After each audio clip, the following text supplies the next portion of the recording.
Señor, ¿cómo estamos? ¿Qué tal, Luis? Qué lindo ¿Cómo verte. estás? ¿Todo bien? Digo. Arrancó la campaña. Arrancaste anoche con debate heavy. Movidito. Sí, estuvo divertido. Tuvo su... Sus subidas y vueltas. ¿Dejás que te aproveche como economista para que después hablemos de otra cosa? Nunca dejé de ser economista. No, pero viste que ahora estás como campaña, se te pregunta de todos temas. Congelan los precios, plan platita, inflación, que de vuelta, ¿a dónde estamos parados? A punto de explotar. A ver, vamos por partes. Controles de precios. Evidencia empírica, hay más de 4.000 años que nunca funcionaron. ¿Por qué esta vez va a ser diferente? Nunca es diferente. Siempre termina siendo igual. ¿Vos sabés cuándo hicieron esto? En el plan Helbart. Controles de precios, se llamaba inflación cero, fuerte represión del sistema de precios y ¿qué hacían? Emitían dinero. Eso generó un desequilibrio en el sector externo. Sí, vino el señor Celestino Rodrigo, se sinceró todo. Sí, se conoció como el Rodrigazo. De hecho, Argentina tiene peores condiciones previas al Rodrigazo. Te paso todos los datos. Primer punto. Argentina tiene un déficit fiscal propio de las grandes crisis. El año pasado terminamos entre nación, provincias, municipios y Banco Central 11 puntos del PBI. Fíjate esto, el Rodrigazo estalló con 14, la tablita cambiaría con 11, con lo cual ya estamos ahí. La hiperinflación del Alfonsín con 8, la convertibilidad con 7, 11 el año pasado. Este año, si el déficit fiscal va a 4,5 puntos, ¿qué es lo que está en el presupuesto? El consolidado con nación, provincia, municipios y Banco Central va a estar en torno de 8, nivel propio de crisis. Punto 1. Punto 2. Tenés un desequilibrio monetario monstruoso. Vos tenés una base monetaria, que es el dinero que emite el Banco Central, y tenés una base monetaria y media en LELIQs y pases. Es decir, dinero que, digamos, en realidad son pasivos monetarios que se pueden convertir en dinero muy rápidamente. Y además, tenés que financiar el déficit. De hecho, mirá lo que son las cosas. En este momento, digamos, viene emitiendo 250.000 millones de pesos por mes el gobierno, ¿sí? Pero en diciembre va a emitir 450.000 millones de pesos. O sea, 1,2 billones de acá a fin de año. Cuando vos decís a punto de explotar, ¿estás diciendo qué? O sea, ¿qué te imaginas? ¿Un Rodrigazo? ¿Un qué? Va a ser peor que el Rodrigazo. Porque entonces, si yo tengo que puedo llegar a multiplicar la cantidad de dinero por 3,5 veces, si el sobrante de dinero, porque ¿qué pasa? ¿Por qué crees que hay que control de capitales? Porque no queremos tener los pesos y nos obligan a tener los pesos. Eso hace que cuando la cantidad de dinero, digamos, o sea, transaccional tendría que estar en 3, 4 puntos del PBI, está entre 10 y 12. O sea, eso es una diferencia de 3 veces. 3 por 3,5 te da 10,5. ¿Sabes qué quiere decir eso? Que la inflación abajo de la alfombra es de 950%. Después tenés el mercado de cambios. Tenés una montaña de regulaciones que hace que el Monte Everest parezca el Monte Pigmeo. Y en ese contexto tenés una brecha de cerca del 100%. No es que en Argentina faltan dólares, como dicen los ignorantes. En realidad, sobran un montón de pesos. Guardados, atesorados en cada uno de nosotros. Entonces, ¿cuál es el gran problema? Que con este desequilibrio monetario vos no podés convivir. ¿Qué es lo que hace este gobierno? Este gobierno financia el déficit fiscal con emisión monetaria. Entonces te tira más pesos. ¿Y cuál es el problema? Que resuelve el problema de que se te van al dólar con más controles. Entonces, ¿qué hace? Te agranda, la brecha es una forma de medir el exceso de demanda, ¿no? Digo, porque claro, a ese precio hay más gente que quiere comprar que la que quiere vender. Y eso tiene una consecuencia en la economía, el exceso de oferta. ¿Qué quiere decir esto? Que en el mercado de bonos el precio de los bonos es muy bajo, la tasa de interés muy alta. De hecho, el riesgo país en la punta corta es 2.000. O sea, no solo eso impacta negativamente sobre la inversión de la economía y hace que se te fugue el ahorro. Por lo tanto, digamos, eso te va a terminar tarde o temprano pegando en actividad. Eso te va a generar que no crezca la demanda de empleo y la gente sigue reproduciéndose, por lo tanto, se te genera desempleo, caída del salario real. El salario real está en los niveles del 2004. Entonces, y si vos seguís haciendo esto, o no te bancás la tensión social y tarde o temprano devaluás, o abrís y explota. O sea que si no haces nada, explota. Si vos querés hacer lo que quiere hacer el gobierno, que es ponerse más activo con la política fiscal y financiarlo con emisión monetaria, es decir, es todavía muchísimo peor. Y si haces lo que tenés que hacer, que es poner las cuentas fiscales en orden, ¿sabés cuál es el problema? Que como este gobierno no es creíble porque carece de reputación, va a ser profundamente recesivo el ajuste. ¿Pero cómo salís? O sea, digamos, porque Alberto Fernández puede hacer algún ajuste, algún cambio. ¿Está en condiciones políticas de hacerlo? No, es que se debería olvidar de ser político. ¿Alberto Fernández, el presidente? Exactamente, tendría que... Mirá, la historia le plantea el desafío de ser un estadista. ¿Sí? Por primera vez que un político... No en la historia argentina, porque esto ya Pellegrini lo hizo. Pellegrini se encuentra frente a una crisis, quedaban 2 años de gobierno, ¿sí? Y, digamos, o sea... ¿Y qué es lo que hace? Pone las cuentas en orden. ¿Sabés la cantidad de cosas que le dijeron? De hecho, cuando dejó el poder, él vivía a pocas cuadras del Congreso, se calzó el frac, la galera, el bastón y salió, y lo que le dijeron en esas cuadras fue de todo. Pero después, como lo recordó la historia, como el piloto de Tormenta. Alberto Fernández, después de todas las atrocidades que hizo, tiene una cita con la historia de poder ser un estadista. Que pague todos los costos, que ponga la cara, digamos, total, digamos, él ya es un cadáver político, que haga un servicio a la patria. Pero, ¿sabes qué? Me parece que son tan miserables que van a apostar a que poder aguantar como sea, generar toda la demagogia posible financiada con emisión monetaria, y bueno, y si estalla el día después de la elección no importa, porque acá lo importante es que la casta retenga los lugares en el poder. Quiero abrir a la mesa. Sí, claro. Ya está el partido, formás parte de la clase política. Te guste, no te guste, vos decís, despreciás, decís que... Pero sos clase política. Sos candidato a diputado nacional y vas a entrar con total comodidad. No, no soy clase política. O sea, de hecho, digamos, yo hago una diferencia.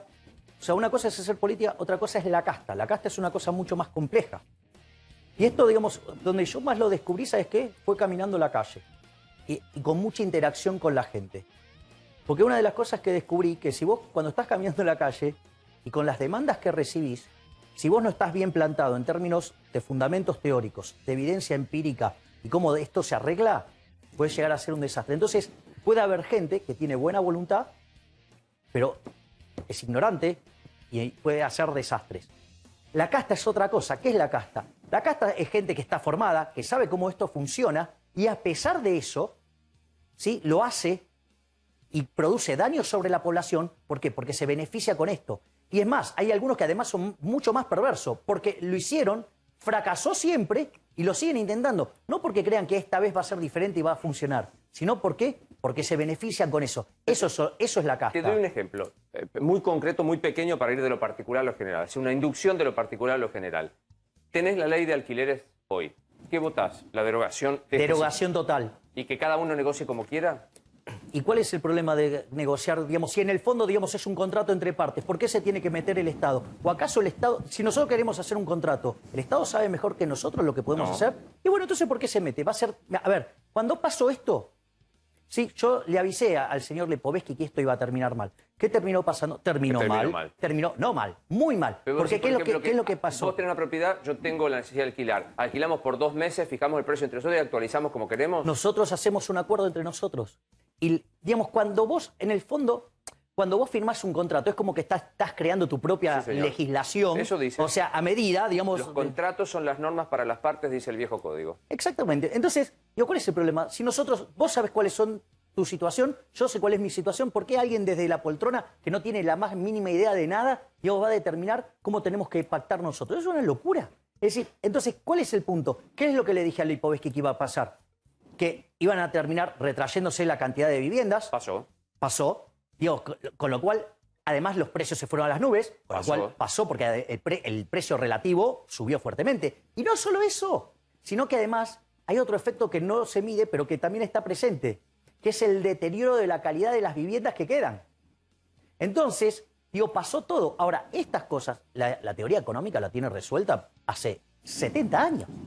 ¿Me comprendés? Entonces, cada vez que se hizo, en todos los lugares del mundo falló. ¿Por qué, digamos, creen que va a funcionar bien acá? Para ir al tema del alquiler, yo comparto con vos que la ley es horrible, se veía venir y generó todo esto que estás diciendo. También es cierto que hay una masa de necesitados de alquilar y una cantidad de vivienda mucho más baja, por lo cual el que tiene la propiedad puede ejercer la posibilidad de poner el precio que quiera en abuso de la persona que necesita alquilar. Falso. ¿Por qué?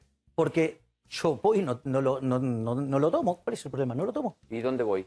Me iré a otro lado. ¿A dónde? Bueno, me iré a otro lado, digamos, o sea, pero vos, porque si no, digamos, lo que estás diciendo es, entonces yo justifico avanzar sobre la propiedad de los dueños de las propiedades. No, eso me parece que no, pero digo, que haya un plazo mínimo te da la posibilidad de la parte más débil, que es el inquilino, que banque... No, pero es que no hay partes débiles en el mercado, porque los intercambios son voluntarios. Es decir, el problema es que, digamos, porque si no, vos afectás el derecho de propiedad. Cuando afectás el derecho de propiedad, ¿sabes qué va a ser el dueño de la propiedad? Se va a retirar. O sea, vas a terminar generando daños. Es el mismo problema que los controles de precios. Cuando vos controlás los precios, es un avance sobre el derecho de propiedad. Es como la ley de alquileres. Es un avance sobre el derecho de propiedad. Discúlpame, la ley de góndolas. Es un avance del derecho de propiedad. Y cuando vos vas contra el derecho de propiedad, ¿sabes qué? Digamos, porque esto es lo importante, que es lo que no saben, no solo los políticos, muchos economistas no lo saben. El mercado, ¿qué es el mercado? Es un proceso de cooperación social donde se intercambian derechos de propiedad.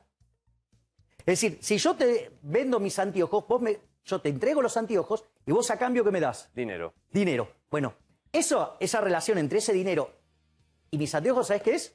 Un precio.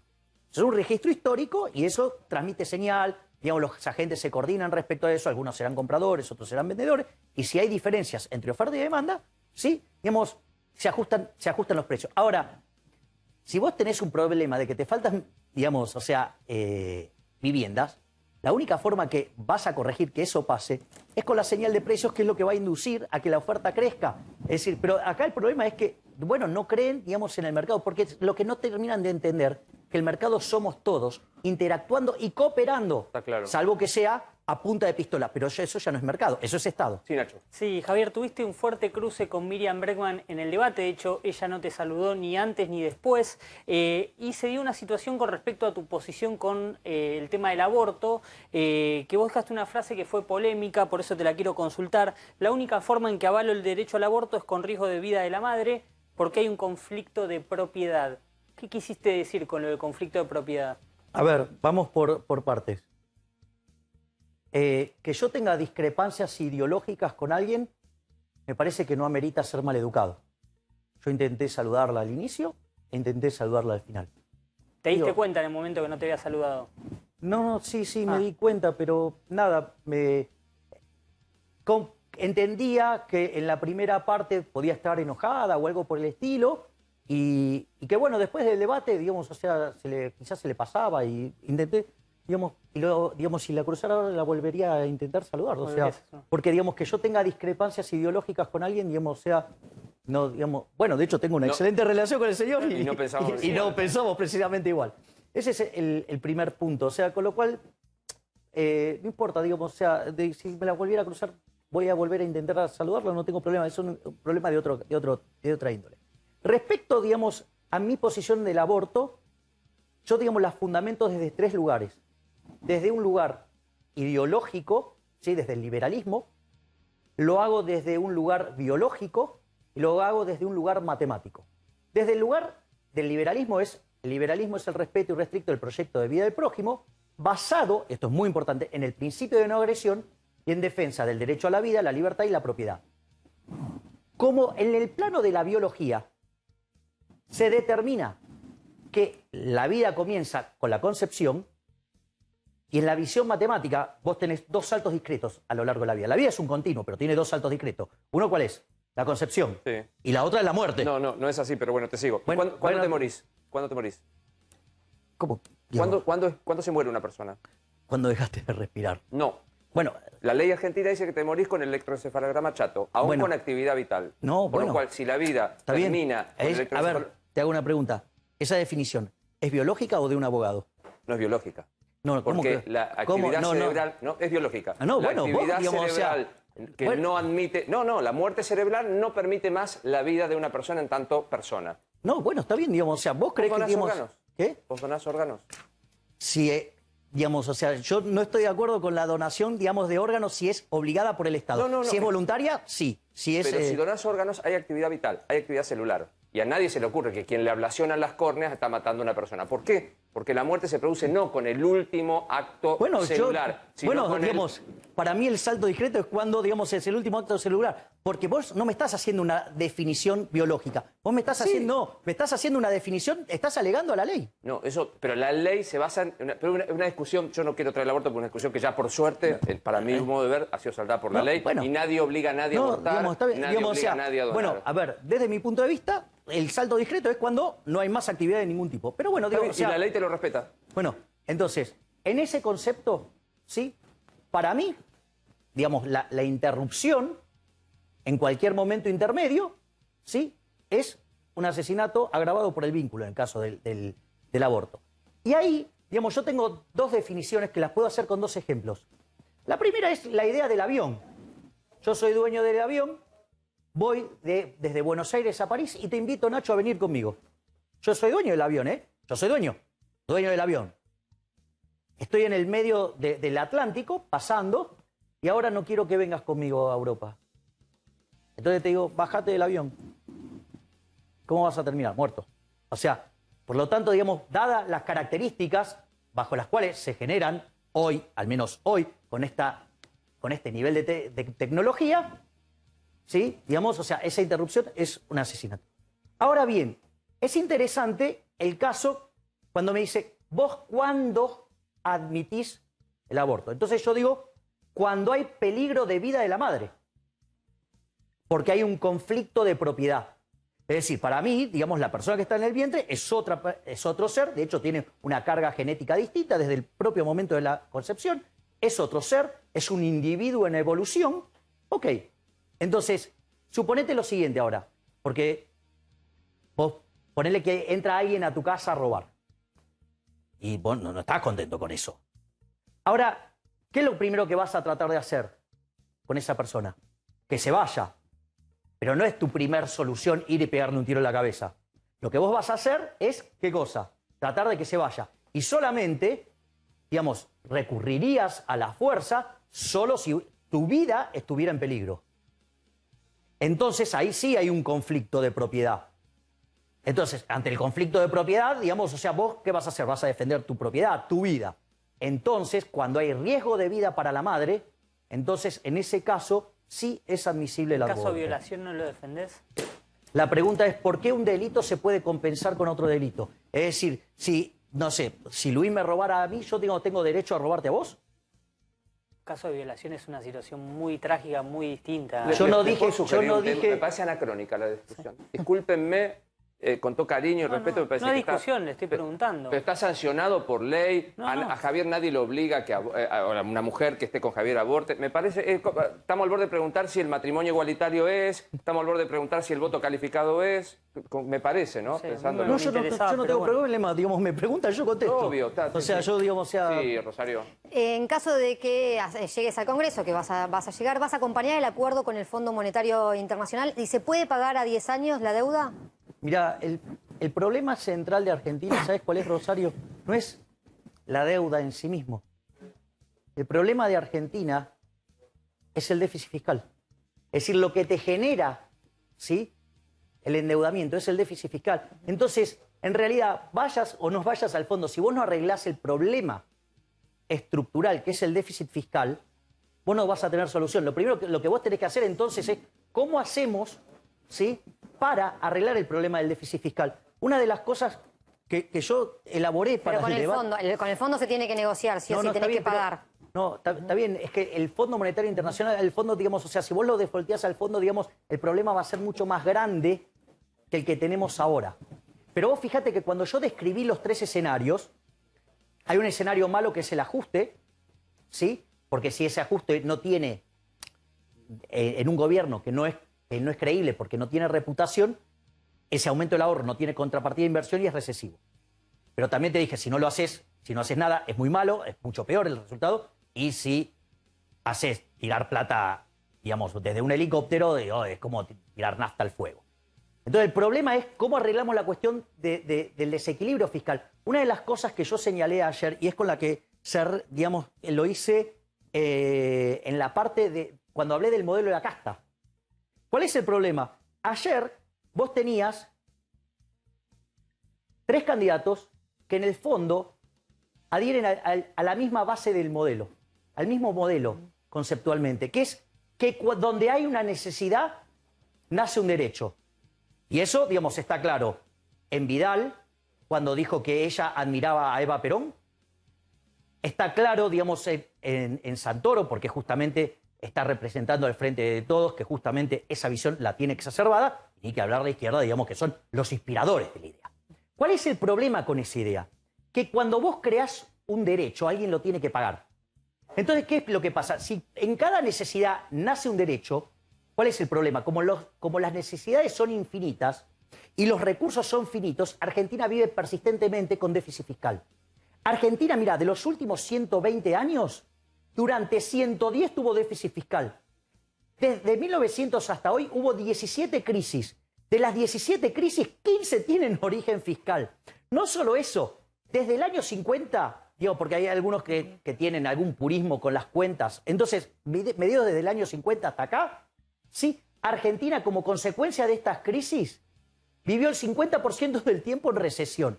Es decir, el problema está ahí, porque ¿qué es lo que pasa? Cuando vos generás el déficit fiscal o lo financiás con impuestos, ¿qué es lo que pasa cuando lo financiás con impuestos? Ahora, cuando estés en el Congreso va a llegar el acuerdo con el Fondo Monetario. ¿Apoyás al gobierno? ¿Me podés permitir que termine con esto? Porque esto, digamos, o sea, te va a dar las bases de la respuesta. El primer punto es, vos subís los impuestos. Si vos subís los impuestos, ¿qué terminas haciendo? Terminas matando el crecimiento. Argentina, de hecho, digamos, arrancó el siglo XX, sí, teniendo un PBI per cápita como el de Australia, y hoy, al tipo de cambio oficial, tenemos el 25%, perdimos el 75%. Y al paralelo, perdimos el 87,5%. O sea, una situación miserable. De hecho, pensá que en Australia los pobres tienen una 4x4. Pero no solo eso, sino que la otra alternativa, ¿cuál es? Endeudarte. Es profundamente inmoral, porque es cobrarle impuestos a gente que no votó, a gente que no nació. O la otra es con emisión monetaria, impuesto inflacionario, y es reventarle la cabeza a los más pobres, porque en el fondo le pega entre 25 y 30 veces más fuerte. Entonces, vos lo que tenés que hacer, primero tiene que cambiar la base del modelo. Es decir, ese modelo no funciona más porque ese modelo nos lleva, digamos, a Cuba directamente. Entonces, ¿cuál es el punto? El punto es que vos tenés que poner las cuentas fiscales en orden. Después, si te lo financias, digamos, te lo puede financiar el fondo o te lo puede financiar cualquiera, ¿sí? Ahora, ir a un default, ¿qué hace? Que convivas con altas tasas de interés, con bajos niveles de capitalización, con salarios reales más bajos. Por lo tanto, digamos, o sea, ahorrar la deuda no es un tema menor. Digo, Argentina es un defaulteador serial. Digamos, Argentina ya lo superó en la era moderna a Ecuador. O sea, Argentina está primero en el ranking. Entonces, el punto es, ¿cómo vamos a hacer el ajuste? Si el ajuste lo tenés que hacer, ¿por las buenas o por las malas? Es mejor hacerlo por las buenas que por las malas. Porque eso lo que va a hacer es que sea menos dolorosa. Ahora, el punto clave acá, ¿cuál es? ¿Cómo vas a hacer el ajuste? Entonces, para mí, el ajuste tiene que ser ajustando a la política. Tiene que ajustarse en las partidas de donde roba la política. Ejemplo, tenés que eliminar la obra pública, ir al sistema de iniciativa privada la chilena. Tenés que eliminar las transferencias discrecionales, nación, provincia, municipio, porque ahí roban de lo lindo. Claro, la usan para hacer política, ¿sí? Y además, o sea, podrías reencuadrar el tema tarifario, pero de vuelta, tocando la ecuación económica financiera del contrato. Por ejemplo, Aranguren lo hizo, digamos, lo hizo mal. ¿Por qué? Porque subía las tarifas, pero no tocaba el resto del contrato. Las empresas seguían siendo deficitarias, no te invertían. Vos lo que tenés que modificar es todo el contrato. Y no todo tiene que caer sobre los precios. El tema entonces es, si vos haces el ajuste que corresponde, porque si no la piña nos la vamos a pegar igual, digamos, el tema Fondo Monetario Internacional es intrascendente, porque hasta te podrías financiar en el mercado. El problema es que, ¿quieren hacer el ajuste? Y si van a hacer el ajuste, ¿a dónde lo van a hacer? Porque si hacen el gran acuerdo nacional, ¿sí? ¿Qué se va a juntar? ¿La reta con el kirchnerismo? ¿Sabe cómo termina eso, no? Ajuste de vuelta sobre nuestro bolsillo, porque la reta, digamos, es el campeón de subir los impuestos y no de bajar el gasto. Última breve de Martín, por favor. Ayer se conoció el crimen de Lucas Cancín, un chico en Quilmes cuando iba al colegio. Y sobre esa noticia, José Luis Esper, candidato de un espacio similar al tuyo en la provincia de Buenos Aires, tuiteó bala, creo yo en referencia a la pena de muerte. ¿Vos estás de acuerdo con la pena de muerte para algunos delitos? No, yo no estoy de acuerdo bajo ningún punto de vista con la pena de muerte. Mi posición respecto a esto en economía se estudia en un campo que se llama Law and Economics. ¿Sí? Es un campo que nació a partir de 1968 con un artículo de Gary Becker que se llama Crimen y Castigo, cuando él estaba dando clases en la Universidad de Columbia, en Nueva York. Y básicamente en Nueva York se venía aplicando lo que acá llamamos la doctrina Zaffaroni, por decirlo de alguna manera. Entonces decía, mirá, acá le estás bajando tanto el costo a la delincuencia que la vas a hacer volar por los aires. Y efectivamente, en los 80s, digamos, Nueva York era la ciudad más peligrosa del mundo. ¿Cómo lo resolvió Giuliani? Entendiendo la lógica del crimen como una decisión económica. Es decir, cuando vos le aumentás el beneficio esperado a una a una actividad, esa actividad crece. Ahora, eso entonces tiene, digamos, toda una lógica de cómo vos lo vas a combatir. Pero recordá que así como a Nacho yo le definí el liberalismo como el respeto irrestricto del proyecto de vida del prójimo, basado en el principio de no agresión, y el primer derecho que rescato en la tradición de John Locke, ¿cuál es? La vida. Bajo ningún punto de vista estoy a favor de la pena de muerte. Es decir, ¿cómo voy a ir, digamos, o sea, no sé, ponerle la pena que quieras, hacer, digamos, que sea de cumplimiento, lo que fuera, pero no con la vida. ¿Vas a hacer bloque propio o vas a ser aliado, vas a tener un interbloque con alguien? Mira, yo, no, digamos, o sea, hay personas con las cuales tengo afinidad natural. Es decir, yo puedo tener mis diferencias, por ejemplo, con José Luis. Sí, ¿y cuál es el problema? O sea, los liberales, o sea, tenemos distintas posiciones. O sea, no todas las posiciones son homogéneas. De hecho, José Luis es un liberal clásico. Yo soy un minarquista en los hechos y un anarcocapitalista filosóficamente. Digamos, o sea, ahora, respecto al resto, estoy mucho más cerca, digamos, de lo que es para mí el modelo colectivista. Por lo tanto, en ese sentido, digamos, o sea, yo no tengo problemas. Igual recordá esto. Mi concepto es un concepto de índole moral. Es decir, hay cosas que no voy a hacer, por ejemplo, subir los impuestos, no voy a crear nuevos impuestos, jamás voy a ir contra la vida, la libertad y la propiedad. Y todos los proyectos, digamos, yo, digamos, participaré, enviaré o lo que fuera, pero siempre desde una perspectiva moral. Fíjate que mi principal crítica al Banco Central no está en lo técnico, está en lo moral. ¿Por qué? Porque la inflación, en el fondo, ¿sí?, es un robo, es una estafa. Y eso, desde lo moral, está mal, porque vos estás a favor del robo, no. No estás a favor de la corrupción. Sin embargo, los políticos nos roban, vía el Banco Central, 5 puntos del PBI. Un impuesto tremendamente regresivo, castiga a los más vulnerables y además perjudica el crecimiento económico. O sea, a los que menos tienen le hace la doble Nelson, porque los deja sin laburo, les deteriora el salario real y encima, además, después los castiga por la otra vía. Nos vemos antes de la elección. Será un placer como siempre. Gracias por venir. Gracias, Luis.